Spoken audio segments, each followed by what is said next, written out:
Welcome to ABCD of Ayurveda. तो आज हम पढ़ने वाले हैं अवस्था पाक के बारे में। ठीक है, हम सबको पता है कि जो भी हम अन्न का सेवन करते हैं, जो भी हम खाना खाते हैं, उसके बाद सबसे पहले उसके आहार रस का निर्माण होता है और उस आहार रस से फिर वह धातुओं का पोषण करता है।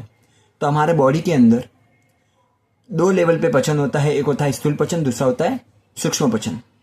अब जो स्थूल पचन होता है वही अवस्था पाक है। आचार्य सुश्रुत के अनुसार अविदग्धगः कफम पित्तम विदग्धगः पवनम पुनः सम्यक विपक्वो निस्सारः आहार परिब्रूयेत। अब सबसे पहले अविदग्धगः का मतलब क्या होता है? अविदग्धगः का मतलब पचन हुआ नहीं है, अपक्व स्टेज है। विदग्धगः मतलब कि पक्व अपक्व स्टेज है, कुछ पचन हुआ है, कुछ पचन नहीं हुआ। निस्सार पवनम पुनः सम्यक विपक्वो निस्सारः मतलब जो वायु है अंत में सार और किट्ट भाग में उसका विभाजन करती है और सार भाग से फिर आहार रस का निर्माण होता है और उस आहार रस से परिब्रूयेत मतलब ब्रूहण कार्य होता है, अपने शरीर का पोषण होता है। बाहर सृष्टि से प्राप्त किए गए अन्न पदार्थ से आहार रस की निर्मित होने के लिए जो स्थूल पचन होता है वह मुख्यतः इसकी 3 स्टेजेस बताई गई है। 3 स्तरों में यह पचन होता है, स्थूल पचन। उसी को हम अवस्था पाक कहते हैं। इसी को हम प्रपाक भी कहा जाता है। प्र मतलब प्री मतलब पहले, पचन होने के पहले वाली स्टेज, या फिर परिणमन कह सकते हैं। इसमें 3 स्टेजेस होती हैं। सबसे पहला है प्रथम अवस्था पाक, या फिर अविदग्ध अवस्था कहते हैं उसको, या फिर मधुर अवस्था कहते हैं। अब मधुर अवस्था क्यों कहते हैं ये आपको बाद में पता चलेगा। सबसे पहले इसका स्थान क्या है कि अविदग्ध अवस्था में जो कुछ थोड़ा सा पचन स्टार्ट होता है वो कहाँ से होता है, तो इसका स्थान बताया गया है आमाशय, स्टमक। इसके टाइम की बात करें, समय कितने टाइम तक प्रथम अवस्था पाक होता है, तो खाना खाने के 3.5 आवर के तक मतलब कि 3.5 घंटे तक मधुर अवस्था काल होता है। पचन क्रिया की बात करें तो जो भी हम खाना खाते हैं वो पंचभौतिक होता है, 5 महाभूतों का बना हुआ रहता है, पृथ्वी, जल, तेज, वायु और आकाश। ठीक है, जो भी हम खाना खाते हैं पंचभौतिक होने के कारण, तो सबसे पहले उसमें पृथ्वी और जल महाभूत का विघटन होता है, मतलब ब्रेकडाउन होता है पृथ्वी और जल महाभूत का। और पृथ्वी और जल महाभूत का विघटन होने के कारण मधुर रस की, पृथ्वी और जल महाभूत का विघटन होने के कारण मधुर रस की उत्पत्ति होती है और जिसके कारण आमाशय के अंदर अन्न को मधुरता प्राप्त होती है। फिर इसके अंदर आमाशय में कफ दोष का उदीरण होता है। अब कफ दोष का उदीरण क्यों होता है, तो दिमाग लगाइए, सामान्य विशेष सिद्धांत पढ़ा होगा, समान से समान की वृद्धि। अब मधुर रस की उत्पत्ति हुई, पृथ्वी और जल महाभूत का विघटन हो रहा है और जल महाभूत और पृथ्वी महाभूत की अधिकता वाला कौन सा दोष होता है, तो कफ दोष। तो इस अवस्था में कफ दोष का उदीरण होता है और कफ दोष के कारण हमारे शरीर में शिथिलीकरण का कार्य होता है। शिथिलीकरण मतलब लूजनेस, मतलब लेजीनेस, सुस्ती, ये सब आ जाता है। अब बॉडी पर इस अवस्था में कौन कौन से साइंस देखने को मिलेंगे, लक्षण देखने को मिलेंगे, तो प्रथम अवस्था पाक में भोजन करने के तुरंत बाद मंदता आ जाती है। मंदता मतलब बॉडी एक्टिविटी ज़्यादा देखने को मिलती नहीं है, सुस्तीपन आ जाता है, आलस्य, लेजीनेस आ जाता है, मुंह में मीठा पानी छूटना मतलब बहुत ज़्यादा सलाइवेशन होता है, और तृप्ति मतलब भरा भरा सा पेट के अंदर, स्टमक के अंदर फील होता है। ठीक है, अगर आचार्य चरक के अनुसार बात करें तो उन्होंने बताया है अन्नस्य भुक्त मात्रस्य षड रसस्य प्रपाकतः मधुराध्यात कपोद भावात फेन भूत उदीर्यते।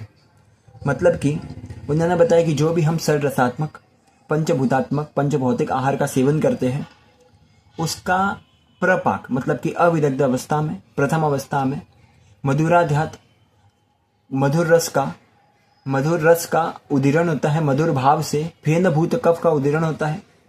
कफ दोष को फेनभूत बताया गया। फेन का मतलब होता है जाग, फोम। ठीक है, तो फोम के जैसा कफ का उदीरण होता है उस अवस्था में, प्रथम अवस्था पाक में। अब हम द्वितीय अवस्था पाक की बात करें, जिसे हम विदग्ध अवस्था भी बोलते हैं, मतलब पक्व अपक्व वाली स्टेज है। इसे अम्ल अवस्था भी बोलते हैं। क्यों बोलते हैं वो आपको पता चलेगा।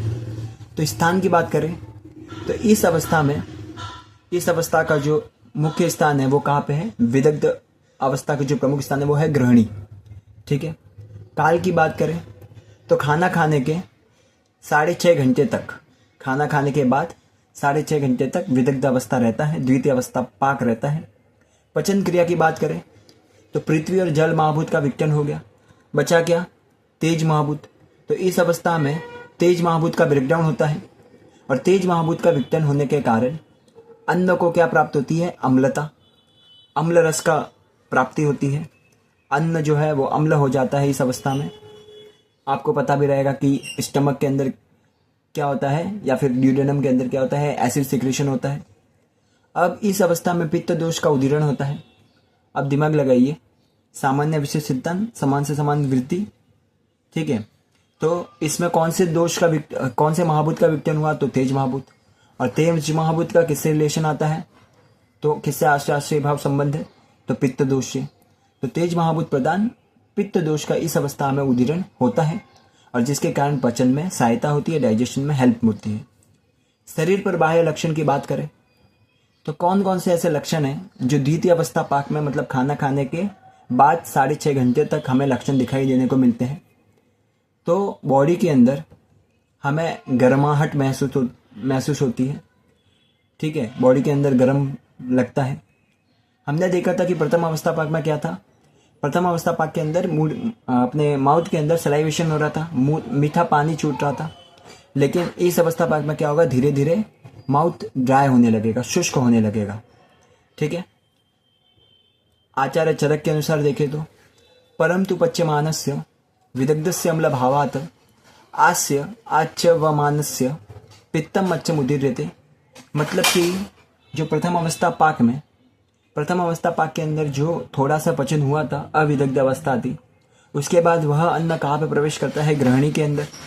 और ग्रहणी के अंदर वह किससे? अम्ल भाव उसको प्राप्त होता है, अम्लता प्राप्त होती है अन्न को, एसिड सिक्रेशन की वजह से। यहाँ पे पित्त को अच्छ बोला गया है, मतलब अघन मतलब अद्रवयुक्त पित्त बोला गया है। अघन मतलब सॉलिड नहीं, घन का मतलब होता है सॉलिड। अघन मतलब कि सॉलिड नहीं है, मतलब द्रवयुक्त पित्त का उदीरण होता है। पित्त के अंदर द्रव गुण ज्यादा होता है। तृतीय अवस्था की बात करें तो जिसे हम पक्व अवस्था भी बोलते हैं और कटु अवस्था भी बोलते हैं, मतलब कि तृतीय अवस्था ये लास्ट स्टेज है अवस्था पाक का।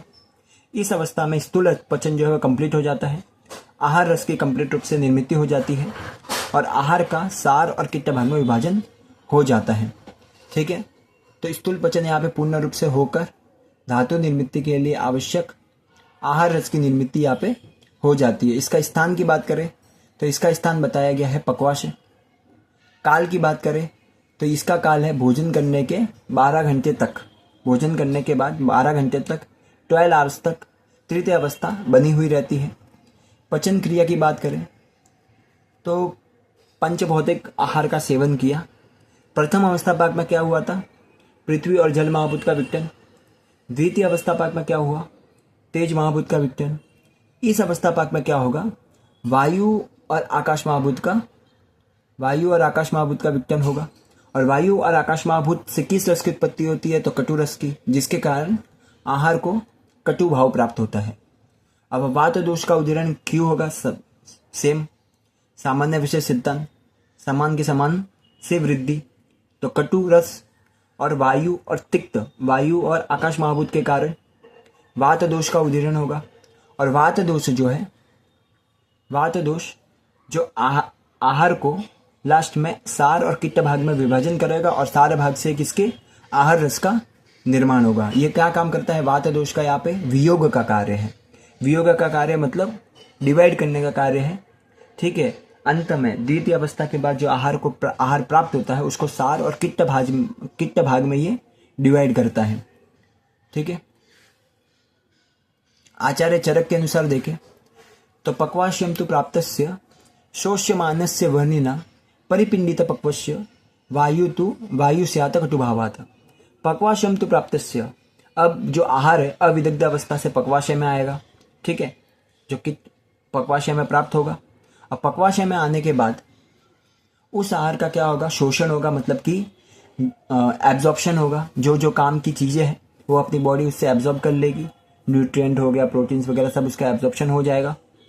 फिर उसके बाद जो सार भाग है उससे तो आहार रस का निर्माण हो जाएगा, और जो किट्ट भाग है उसको एक स्वरूप प्राप्त होगा, उसे बोलेंगे अपन पिंडित स्वरूप प्राप्त होगा, ठीक है, वायु के द्वारा।